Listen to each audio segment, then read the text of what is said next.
Chanels, welcome back to Makeup Issues. I just started today by doing my eyebrows and my eyelashes beforehand because sometimes they can take super long and then the video is super long and some of the story might get cut. I hope everyone's had a great week and all that fun stuff. My week was pretty good. My weekend was actually pretty good. I didn't make plans for the long weekend. It was Easter weekend that just passed and I didn't make plans. That was probably the best thing I could have done. So I just went with the flow and things worked out. That's usually not me. I usually really like having plans. Typically does work out for me, but I just switched things up. So I hope everyone had a good Easter weekend, holiday weekend.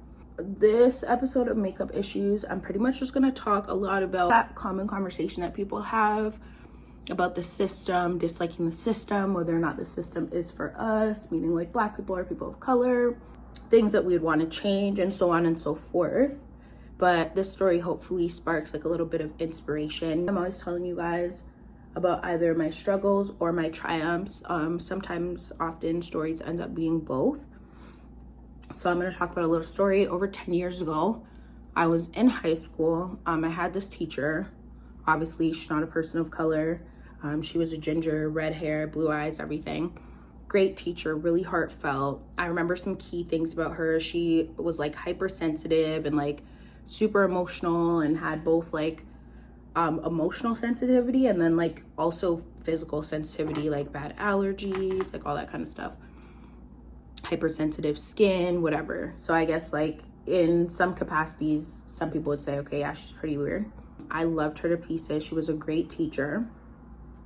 By the time I got to grade 11, I thought I was Rosa Parks. I was protesting. I was part of leadership crew. I was just standing up for everything, joining all the groups and all that kind of stuff. And really trying to figure out where I could make a change. That year, there was actually this course introduced. They called it African literacy. And I didn't believe it myself. My parents were really keen on me taking, this is grade 11 years. So they were really keen on me taking academic courses and making sure that I was on path, good to go to uni and all that kind of stuff. So they weren't really open to the idea of me taking alternative classes or anything that would take me off track of being able to go to university. So when I was intrigued by this African lit, I guess to both my parents and outside people too, never hearing you've never heard of anything like that. You're not going to be in a Canadian high school and you hear, okay, instead of Shakespeare, instead of reading Shakespeare, we sub that out for the Book of Negroes, and instead of reading Hamlet the play, we sub that out for The Color Purple, and we were writing essays and we studied and analyzed and comprehended this material. Any student who took the class, you didn't have to be Black either. It was all kinds of students in the class, and we did this all at a university level. Like I said, people were super caught off guard, especially when I wanted to take the course, and ignorance is bliss. If you don't know about something, then it just pretty much doesn't exist, right? It's kind of like social media. If you don't post something, then it didn't happen. The world also kind of thinks that way. If we don't know about something, then it doesn't exist. So I had a lot of difficulty convincing my parents to let me take this course and just trying to explain to them what this teacher did to be able to make this course allowable and acceptable at that level, a viable course that we could really take, learning what we need to learn to be able to be on the academic track, but still learning from Black authors. So studying, doing reading comprehension, doing our essays, doing our reports, doing our group presentations, all on Black authors. And that was the entire curriculum, the entire course. It didn't include any Shakespeare, anything by Caucasian or scholars from European descent. We did all Black authors. That was Langston Hughes, and the list goes on. Even the poetry was also by Black writers. So Maya Angelou we touched on, all that kind of stuff. With that being said, I had to ask her, I'm okay, Miss Simon, I need some details on what this course is about, because right now I'm trying to sell this course to my parents and they are not buying.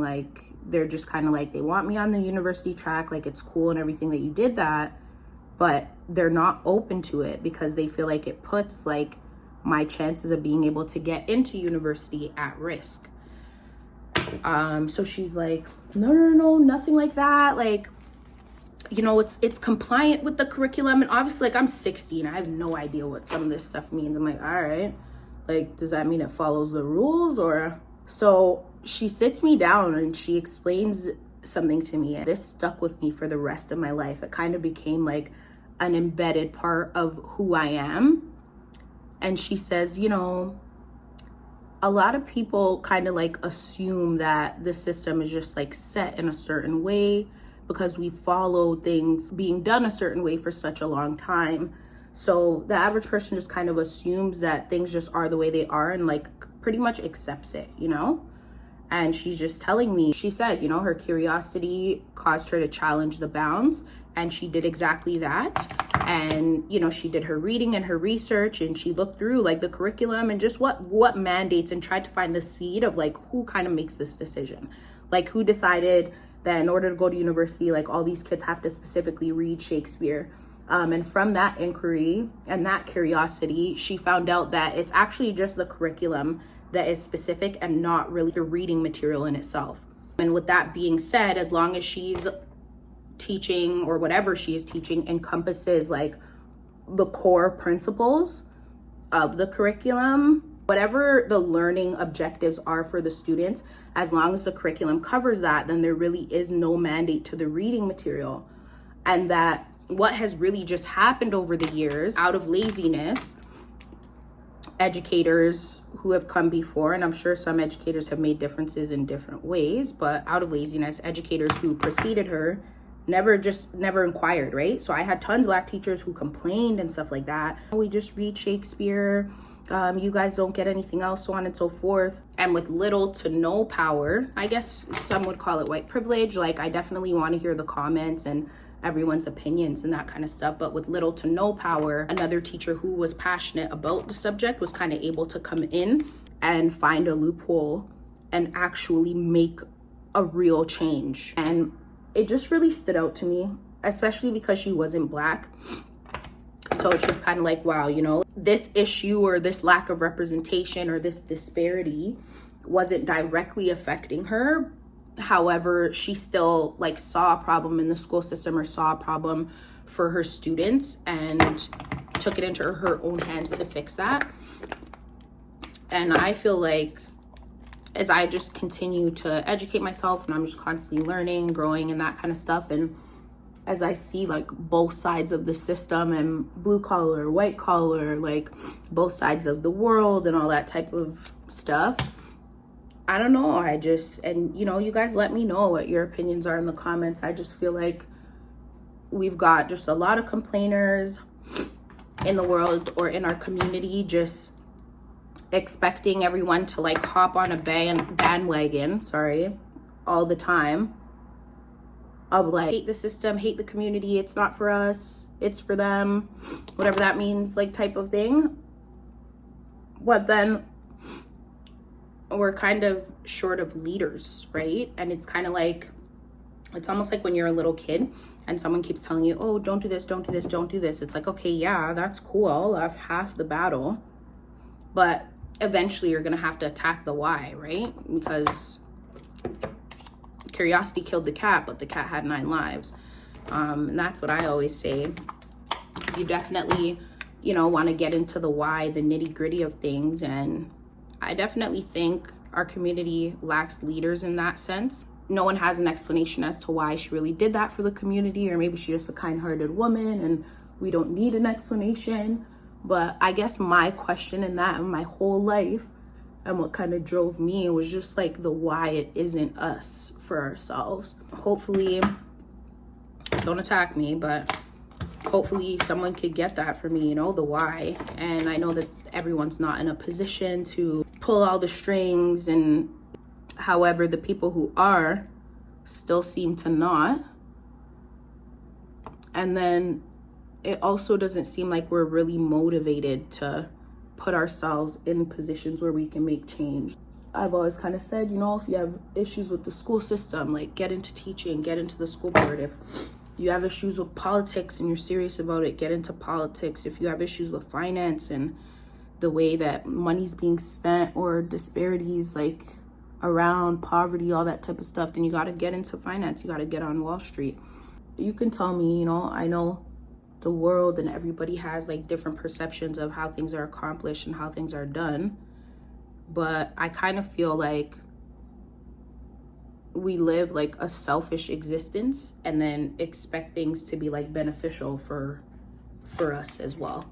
As a people, if we live a life that is conducive of us just only focused on building our own personal wealth or making sure we do well personally, like, you know, just not worried about the collective or really worried about the greater good, then how could we expect to live in a society that reflects different values than that? You know, if we live for ourselves and we put ourselves first, then we perpetuate the every man for himself like kind of mentality.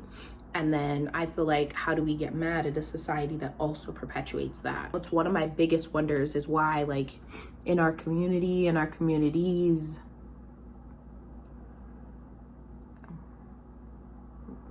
just a pause. In our community or in our communities, why it is that we think that we can live selfishly, like, oh, I don't really care about all of that, like, so on and so forth. Like, we could live that existence and then still participate or still carry weight in a society to say, oh, you have to care about me, you have to care about me. A lot of people don't even care to talk about or discuss certain social issues or to make changes or to adjust to actually address those social issues in real life. Besides just when they whine and complain about how certain social issues or certain social disparities are unfair, just only in reference to them. And I'm just going to pause for a second. Final look, ladies and gentlemen. I just went to put my shirt on and I swear I ironed this shirt and it's not giving iron, but whatever. I think like the moral that we could just take from Mrs. Simon is that cliche, like, be the change you want to see. We could sit around all day, mope, and kind of talk about, oh, the system this, society this, I hate that. There are things that I hate too. Like, oh, there are things that I hate. She definitely humbled me in the sense of just knowing that if I'm gonna sit around, chit chat and complain about something, then I definitely have to engage in being a part of what that difference is. And I think that just motivates me to continue to do so, like, day in, day out.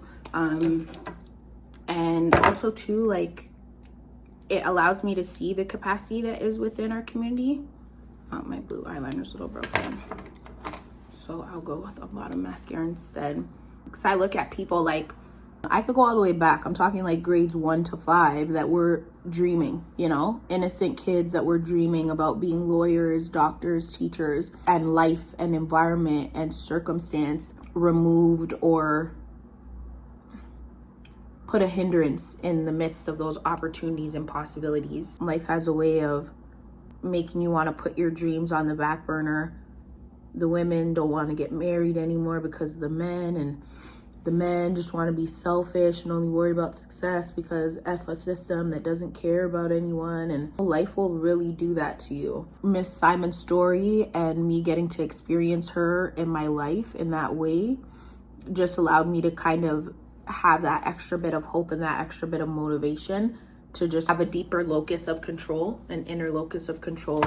And that means just believing that I have like a certain power over my life and my outcomes, and not to allow life's circumstances to dictate what your possibilities are, what your journey is, or what your end goal is, or what you're capable of. Hopefully the message everyone perceives from this is just to be the change that you actually want to see, and to not have the world, and don't let life like dampen your dreams. It gets hard for all of us. I cry sometimes too, but what's in us is bigger than what's of the world. And last week's message was, if you can't beat them, join them. And this week's message was, be the change that you want to see in the world. And in that way, we'll keep motivating each other. And I don't know what the outcome will be, but if you bring meaning to your own life, then you'll be good, and I think you'll be happy. So that's me. I'm Chanelle Smith. I'm the executive director and founder of TSK Wealth Planners, and I just spent some time making up for my issues. Please don't forget to like and subscribe. It helps us with our algorithm. Tune in next time. I've got no idea when next time will be. Ciao, professionals.